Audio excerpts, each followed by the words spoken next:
Kuna clip moja ili trendi sana, kaniletea matatizo nyumbani huyo. Veterinary, mnakumbuka veterinary kabla hujavunjwa? Akasimama pale msikitini anawauliza, hapa nani muoga wa kuoa kuongeza mke wa pili? Kuna kidume kutoka Zanzibar kajitokeza. Akasimama akasema, mie vipi, bibia inanichimbia mkwara, ukiongeza na kuachia watoto na timka.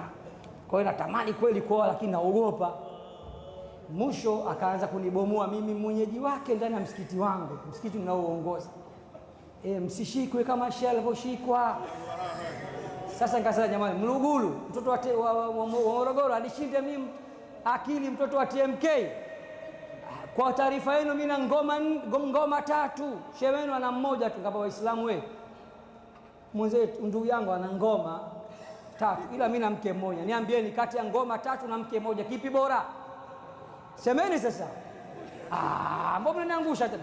Ngoma 3 na mke mmoja, nani bora? Kumbe ana ngoma ana mke karibu. Mashaallah. Assalamu alaykum wa rahmatullahi wa barakatuh. Assalamu alaykum wa rahmatullahi wa barakatuh. Alhamdulillah wassalatu wassalamu ala rasulillah Muhammad ibn Abdullah sallallahu alayhi wasallam. Mimi bwana napendaga mashairi kidogo. Kupeni kitu kidogo alafu semeni insha Allah. Kuna mshairi mmoja, yeye huwa anamtumia mashairi mke wake kipenzi.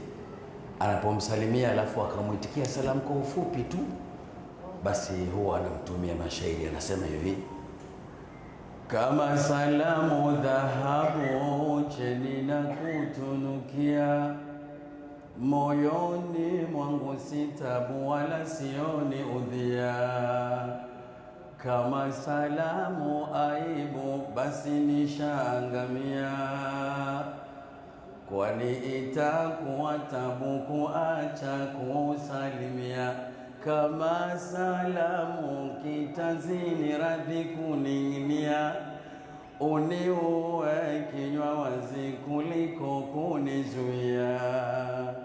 Kwangu salamu mapenzi ukinipa naridhia, tena bila ya ajizi napenda kusalimia. Assalamu alaikum wa rahmatullahi wa barakatuh. Alhamdulillah, ndugu zangu, kwanza nimshukuru ndugu yangu rafiki yangu kipenzi Sheikh Nuruddin Kishki hafidhahullah. Semeni amin. Waraahu. Semeni amin. Mwamba ananipenda ukweli nami nampenda sana. Sasa hivi niko shamba na lima, lakini jana kanipigia simu live, niko na wake zangu 3 tunakula mchele. Yes, yuko na mke wake mmoja nyumbani huko wanacheza kidali. Anyway, sisi tulikuwa tunakula mchele na wake zangu hawa 3. Kidogo simu ikaita ya mama, nikamwambia mama, nao mwamba huyu sio ana kitu gani nataka kunituma mwamba. Kaweka loudspeaker pale. Akasema, Jaafar, kesho uko wapi kwanza? Nikamwambia niko Morogoro. Nataka kesho Ijumaa tusali wote, unasemaje? Umejipanga tupige vitu vyetu? Nikamwambia inshallah nitajitahidi, lakini kwa sababu umeniamrisha kesho nakuja mjini. Alhamdulillah. Nikakimbiza gari mpaka Morogoro mjini, nikapanda SGR. Saa 4 kasoro dakika 10. Saa 6 kasoro niko Dar es Salaam, nimeswali hapa Ijumaa. Alhamdulillah, mambo laini. Kwa ndugu zangu, huyu jamaa ananipenda ukweli, haigizi. Na ndio maana siku ile nilipoongea pale kwenye harusi ya watu 130, kuna mtu mmoja akanifinya, bwana una bahati. Nikamwambia kwa nini? Hata kwenye jambo hili pia unapewa nafasi uongee wewe tu, sisi mashehe tuko pembeni hapa. Nikamwambia yule rafiki yangu, kwa hivyo lazima nipe nafasi niseme, hakuna namna. Ndugu zangu Waislamu, Sheikh Kishki nimwambie kitu labda yeye alikuwa hana. Hao wenye kuchinja kila kitu wanachinja, mimi nisema wana nafuu. Siku hizi kuna uganga huo, unaletewa mbuzi alafu inasomwa Qur'ani mpaka anakufa mkononi.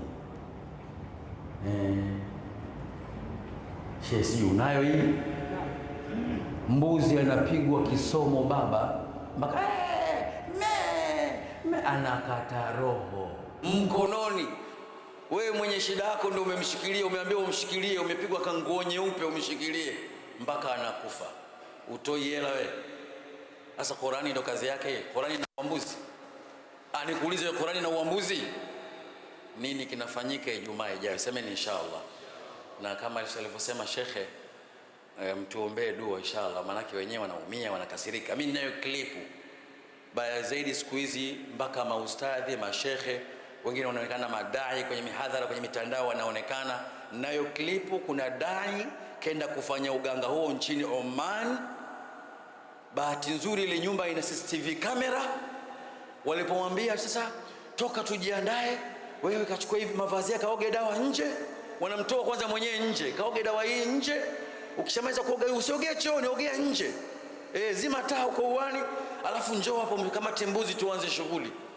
Yule baba watu kaenda kuoga dawa kule nje, kumbe kamera inarekodi maskini. Wao jamaa wamepambana, wamesoma masaa mawili shekhi, mpaka mbuzi anakata roho na kufa, maskini ya Mungu kafia mikononi. Jamaa akakata fungu milioni 45 kawapa, ndio dau lao. Milioni 45. Matajiri mnaliwa kwa sababu hamtaki haki.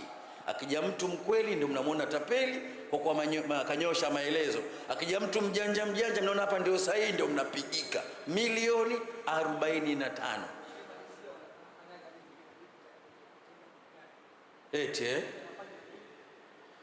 Sheikh Nuruddin Kishki asema nimalizie kabisa, sio Ijumaa ijayo. Nyinyi mnasemaje? Semeni inshallah.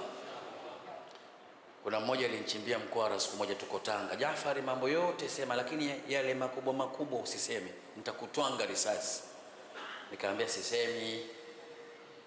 Sasa haya sio makubwa, kuna makubwa zaidi ya haya. Hayo mengine kadri ya umri unavyoenda nitasema. Semeni inshallah. Mimi mwenyewe karibu nakufa ndugu zangu. Hapa nilipo juzi mwezi wa 6 nimetimiza miaka 47.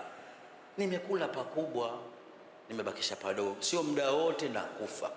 Kwa ukiniwaisha mwanangu, si ndio fresh na kwenda Firdausi kutafuna mchele. Na mimi ninapopenda mchele, Allahu akbar. Kuna dua maalum nilivyokuwa hija, nilimwambia Mwenyezi Mungu, ya Rabbi nakuomba ukiniingiza peponi mchele usikose. Mimi napenda wali. Na ndio maana Kishki sijifagiri, kisha Kishki nikijaga kumtembelea unasema ananipeleka kwenye mandi, kwa sababu anajua mimi napenda nini? Mchele. Watu wa Morogoro kwa mchele hatari. Tunaulima wenyewe, kwani tusiupende? Kwa hiyo unaopenda ugali, shauri yako na ndoto zako mbaya. Usiku ndoto kali ugali. Ndugu zangu Waislamu, klipu nilitumiwa, nimeifuta tu, sasa ningeonyesha nyie hapa. Lakini mimi mwenyewe nilikuwa sijui kwa nini mbuzi au kondoo anasomewa kwenye mikono ya mtu mpaka anakufa.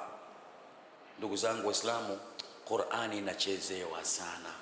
Na wallahi niwaambie ndugu zangu wahadhiri, mashekhe, madai, kama njaa imetuzidi tusikithirishe kumswalia Mtume Muhammad sallallahu alaihi wasallam. Njaa inaisha. Hii ndio njia pekee.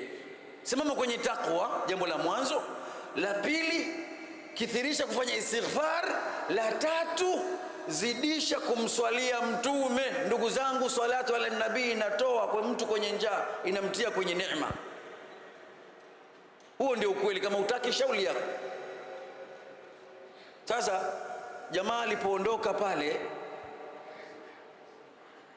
kwenda kuoga dawa, CCTV kamera imeonyesha pa CCTV kamera, mwamba yule mbuzi walikuwa wanamchoma sindano ya sumu.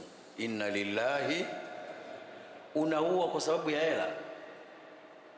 Kachomwa sindano maskini, mwenyewe anarudi pale, shughuli imeisha. Kwa sababu tena wakati wa kumchoma sindano anachukua kitambaa chekundu wanamfunika, afu ndio sasa imeonekana kwa kipindi anavuta bomba ile. Hakuwa na akili kama nyumba za siku hizi nyingi zimetegwa kamera.